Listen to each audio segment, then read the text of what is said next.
You ask Tiger to solve.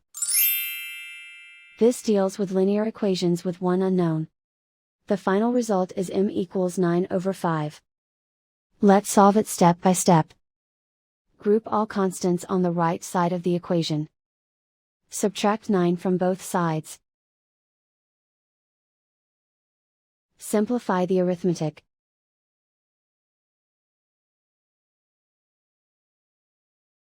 Isolate the m.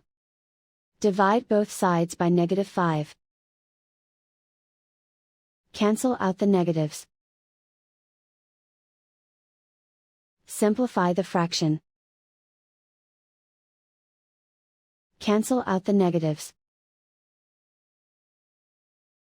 And so the final result is m equals 9/5.